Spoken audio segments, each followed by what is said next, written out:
देखिए, सबसे बड़ी चीज ये है कि जब जब इस देश पर कोई भी आपदा आती है, वो एक डायलॉग है ना कि बल्लू तुम्हारी जेल से फरार, वही काम प्रधानमंत्री का है। जब भी इस देश पे कोई भी संकट आए, आग लगे बस्ती में, मस्त राम अपनी मस्ती में, मोदी जी तो अपनी मस्ती पर निकल जाते हैं। एक घटना आपको याद दिलाना चाहता हूं 26/11 की। वो 26/11 की घटना जिसने पूरे देश को हिलाकर रख दिया था, लोगों के दिल को दहला के रख दिया था।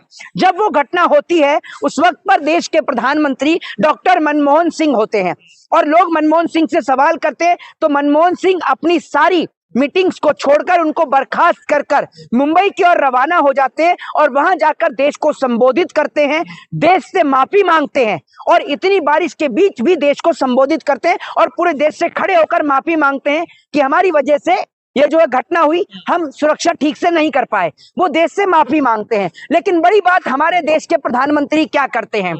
पहले तो देश के प्रधानमंत्री भूटान की ओर रवाना हो जाते हैं और इस बात की जानकारी मोदी जी बड़ी बेशर्मी के साथ अपने ट्विटर से द्वारा लोगों को देते हैं। और बड़ी बात यह है कि जब प्रधानमंत्री का मन और दिल इससे भी नहीं भरता तो देश के प्रधानमंत्री सुबह ट्विटर पे एक ट्वीट डालते हैं जिसमें वो बिहार की जनता से वोट करने की मांग करते हैं। मुझे समझ में नहीं आता कि देश के एक ऐसी घटना जिसने लोगों के दिल को हिलाकर रख दिया, जिस दिल्ली में प्रधानमंत्री भी रहते हो, गृह मंत्री भी रहते हो और तमाम लोग रहते हो, उस जगह पर अगर इस तरीके की घटना हो जाती है तो प्रधानमंत्री का पहला कर्तव्य बनता था, क्योंकि प्रधानमंत्री के घर से और एलएनजेपी अस्पताल की दूरी महज मुश्किल से 15 से 20 मिनट की है।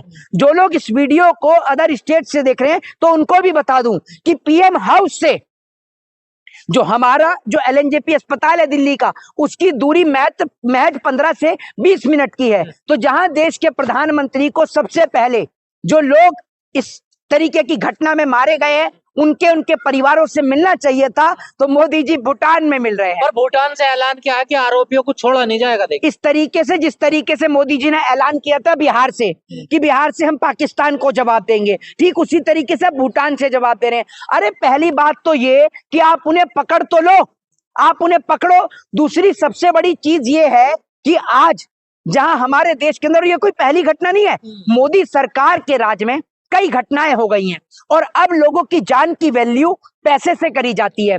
विमान घटना हो जाए तो मुआवजा दे दो, ट्रेन पटरी से उतर जाए तो मुआवजा दे दो, कहीं पर किसी हादसे में लोग मारे जाए तो मुआवजा दे दो। और बड़ी बेशर्मी की बात है कि जब ट्रेन पटरी से उतरती है तो रेल मंत्री इस्तीफा नहीं देता, जब देश में कोई घटना होती है तो रक्षा मंत्री इस्तीफा नहीं देता, जब कोई पुलिस की सुरक्षा बल में कमी होती है तो गृह मंत्री इस्तीफा नहीं देता, जब हवाई जहाज क्रैश करता है तो आपका विमान मिनिस्टर इस्तीफा नहीं देता। बड़े बेशर्म लोग हैं, बड़े बेशर्म लोग हैं यार आप।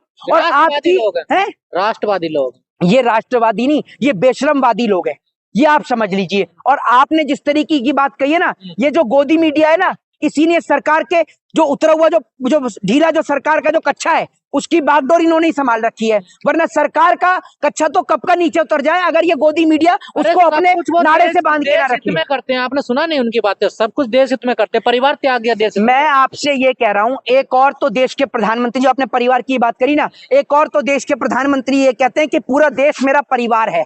तो अगर किसी देश के परिवार, जिसको आप देश को परिवार कहते हैं, अगर परिवार के घर में परिजन की लाश रखी हो तो आप विदेश की यात्रा करने जाएंगे? मुझे सवाल का जवाब दीजिए। अभी तो उन लोगों के शव, जो मुस्लिम है उनको दफनाया भी नहीं गया था और जो हिंदू है उनको मुखाग्नि दी भी नहीं गई थी। उससे पहले तो बल्लू जेल से फरार हो गया, देश से फरार हो गए। यानी प्रधानमंत्री देश को छोड़कर भूटान के लिए रवाना हो गए। क्या बल्लू कह रहे हैं आप? मेरी बात सुन लीजिए, बल्लू ही है, रंगा और बिल्ला।